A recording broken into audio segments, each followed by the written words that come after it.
एक बात बताइए आप लोग, मानस मानस जी, श्री रामचरित मानस किसके किसके घर में है? हाथ उठाएंगे, किसके किसके घर में है? अच्छा, आप लोगों के घर में है। अच्छा, अब वो लोग हाथ उठाएंगे जो नित्य इसका पाठ करते हैं। देखिए, रामचरित मानस नाम है।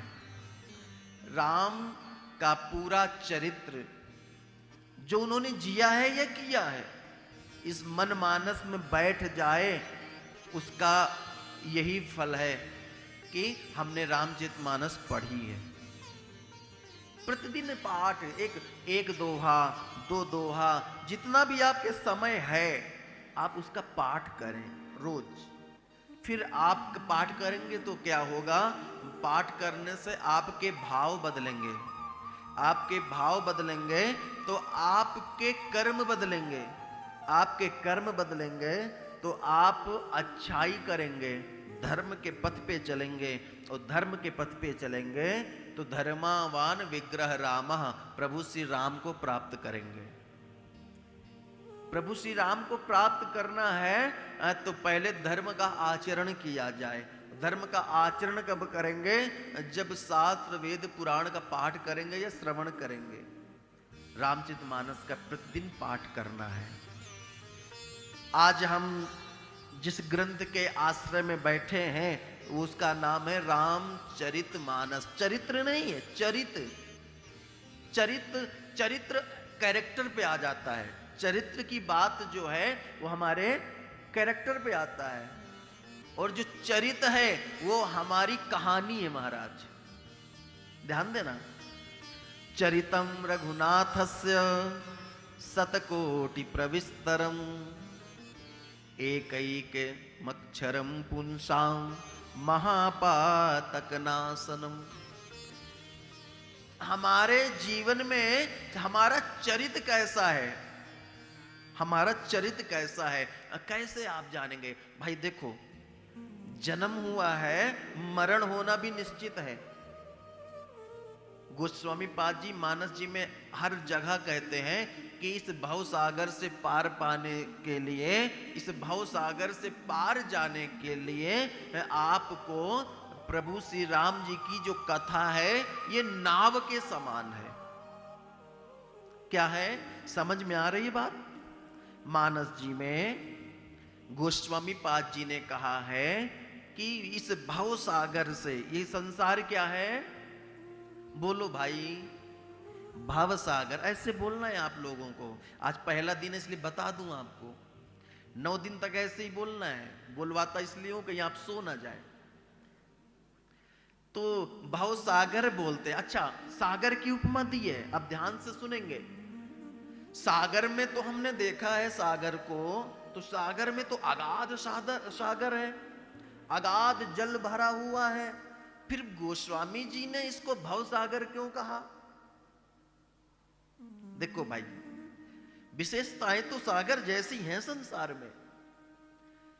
उस भव सागर से पार पाना है, पार जाना है, तो आपको जहाज की आवश्यकता पड़ती है। और इस भव सागर से पार जाना है तो आपको कथा रूपी नाव का आश्रय लेना पड़ेगा। उस सागर के सामने खड़े हो जाओ, एक तट पे खड़े हो जाओ। सागर के एक तट पे खड़े हो तो दूसरा तट दिखाई नहीं पड़ता। दिखाई पड़ता है क्या? दूसरा तट दिखाई नहीं पड़ता, परंतु मन में एक विचार रहता है, मन में एक संतुष्टि रहती है कि ये तट है तो लास्ट वाला तट भी इसका होगा। भले दिखाई नहीं पड़ रहा है, मन में होता है कि ये तट है तो इसका अंतिम तट भी होगा। ये है उस सागर की बात। परंतु इस सागर में हम जन्म के तट पे खड़े हो जाते हैं तो मृत्यु का तट दिखाई नहीं पड़ता, लेकिन मन में विश्वास है कि जन्म लिया है तो मरना तो पड़ेगा। विश्वास है कि जन्म लिया है तो मरना पड़ेगा, विश्वास है। अच्छा, दूसरी बात, उस सागर के तट पे जब खड़े होते हैं आप, तो आप देखते हैं कि जल कितना निर्मल होता है, कितना अच्छा स्वच्छ जल दिखाई पड़ता है, एकदम नीला जल, साफ जल दिखाई पड़ता है ना, देखने में कितना सुंदर होता है। परंतु संसार का ये जो भव सागर है, ये भी सागर देखने में बहुत सुंदर है, देखने में बहुत सुंदर लगता है। परंतु जब हम इस भव सागर संसार में जब हमें व्यवहार के बारे में पता चलता है, जब किसी के कैरेक्टर के बारे में पता चलता है, तब लगता है भैया कि संसार तो बहुत खराब है। जैसे शुद्ध, स्वच्छ, निर्मल, साफ दिखने वाला जल आपकी प्यास नहीं बुझा सकता, वैसे भी ये जो भव सागर है, कितना भी सुंदर दिख जाए, कितना भी अच्छा दिख जाए, लेकिन आपके काम का नहीं है। आपके काम के लिए सिर्फ दो ही चीजें हैं, कहो तो बता दूं। आपके काम के लिए सिर्फ दो चीजें हैं, एक राम, जो आपको याद रखना, भूलोगे तो नहीं। अच्छा जी, इस भव सागर में दो ही सत्य हैं, इस भव सागर में दो सत्य हैं। कौन सा? पहला राम और दूसरी मृत्यु। इस दो के अलावा कोई तीसरा सत्य है ही नहीं। विचार करके देखना,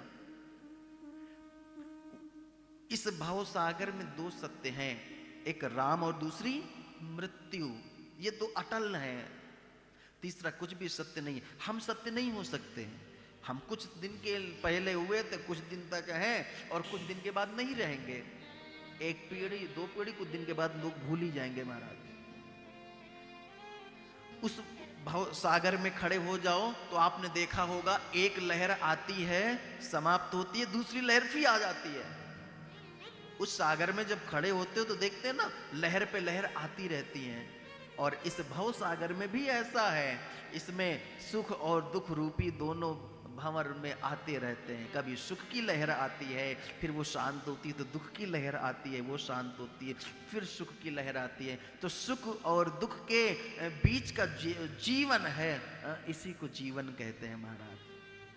सुख और दुख, बोले तो जन्म और मृत्यु के बीच का जो समय है, इसी को जीवन कहते हैं। अब ये आपके ऊपर निर्भर करता है कि आप इस जीवन को कैसे जीते हैं। अच्छे कर्म करके जाएंगे तो आपका चरित होगा। क्या होगा? चरित होगा, आपकी कहानी होगी। अच्छे कर्म करेंगे, भाई बहुत लोग हैं जो जन्मते हैं, मरते हैं, मर के चले जाते, कौन याद करता है? कितने जाते हैं रोज, हम याद तो नहीं करते। लेकिन कोई एक ऐसा व्यक्ति भी होता है जिसके आचार, व्यवहार, रहन सहन और उसकी बोलने की शैली और उसके कर्म ऐसे होते हैं कि हमारे दिल में जगह बना देते हैं महाराज। और उसके जाने के बाद हमें उसके दुख भी होता है, और उसके साल में एक बार हम उसके नाम से कुछ ना कुछ करते हैं। तो ऐसा जो चरित बनता है महाराज, ये चरित हमारे जीवन को प्रभु के चरित्र से मिलाता है। ध्यान देना, आप सबका अपना अपना चरित्र होगा।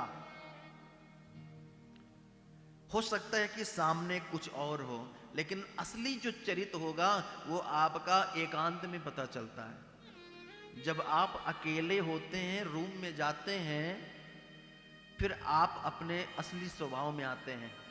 अकेले कमरे में हैं, यदि आपको राम याद आ रहे हैं तो आप भगत हैं। अकेले हैं और यदि आपका मन बार बार धन में जा रहा है तो समझ ले आप अभी क्या स्थिति में हैं। अकेले हैं, यदि आपको विषय आदि याद आ रहे हैं, भोजन पकवान याद आ रहे हैं, तो आप समझ जाइए आप किस स्थिति में हैं। और एक बात बताऊं, आप अकेले में जब होंगे तब आप अपने स्वभाव को जानेंगे, परंतु जब आप नहीं होंगे, आपके न रहने के बाद आपके पीछे से जो बातें होती हैं ना, उन बातों से पता चलता है कि आपका कैसा जीवन था। तो प्रभु निवेदन करूंगा आप सभी से कि हमारा चरित्र प्रभु श्री राम जैसा हो, इसलिए इस राम कथा की आवश्यकता है हम सबको। और प्रभु की कथा हमारे मन मानस में स्थापित हो जाए, ये रामचरितमानस है। अच्छा, अब प्रश्न ये होता है कि रामचरितमानस है क्या, कब लिखा गया है? तो गोस्वामी पाद जी वर्णन करते हैं बाल कांड के 33वें दोहे में। आगे कहते हैं, संबत 16 31 संबत 16 31 करऊ कथा हरि पद धरि सीसा, करऊ कथा हरि पद धरि सीसा, नौमी भौम पार मधुमास अवधपुरी चरित प्रकाश, अवधपुरी चरित प्रकाश। सम्मत 1631, ये कौन सा सम्मत चल रहा है? ये कौन सा सम्मत चल रहा है? 2083 अभी प्रारंभ हुआ है, 2083 चल रहा है सम्मत। अब आप 1631 सम्मत में करीब आज से अगर देखा जाए तो 452 वर्ष पूर्व, आज से 452 वर्ष पूर्व, और आज ही का दिन था, नवमी तिथि थी, शुक्ल पक्ष था और चैत्र मास था, बिल्कुल आज का दिन। गोस्वामी पाद जी अयोध्या पहुंचे, आज ही का दिन था। ध्यान दीजिए कितने सौभाग्यशाली हैं। गोस्वामी पाद जी अयोध्या में रामलला जी का जन्म दिवस मनाया जा रहा था, वहां पे गए। जन्म दिवस के बाद मानो प्रभु ने ही आदेश दिया हो कि अब आप मानस जी की रचना करें। तो सम्मत 1631 में गोस्वामी पाद जी इस कथा को लिखना प्रारंभ किए हैं। ध्यान देना, मानस जी की कथा कब से प्रारंभ करी है ये तो लिखा है, सम्मत 1631 ये लिखा हुआ है कि इस डेट में उन्होंने प्रारंभ करी है, परंतु इसकी पूर्णता कब हुई ये नहीं लिखा। ये नहीं लिखा, पूरी मानस जी में ये नहीं लिखा। कारण भगवान की कथा प्रारंभ होती है लेकिन कभी पूर्ण नहीं होती है, कथा का विश्राम होता है। इसलिए मानस जी में आपने देखा होगा मास विश्राम होता है, नवान्न विश्राम होता है, परंतु कभी पूर्ण विश्राम नहीं होता। तो आज के ही दिन वहां पर गोस्वामी पाद जी ने इस मानस को प्रकट किया, और यहां पर आज इस ठाकुर बाड़ी के परिसर में राम उत्सव सेवा समिति के जो अधिकारी गण हैं, जो बाबूजी लोग हैं, इन्होंने यहाँ पर ठाकुर बाड़ी में इस कथा को आज प्रकट किया। ये तो वहां पर तुलसीदास जी ने प्रकट किया था 1631 में, या फिर आज आप लोगों ने 2083 सम्मत में प्रारंभ किया है। आज के दिन राम कथा का प्राकट उत्सव हुआ है। ये प्रभु की कृपा हो सकती है।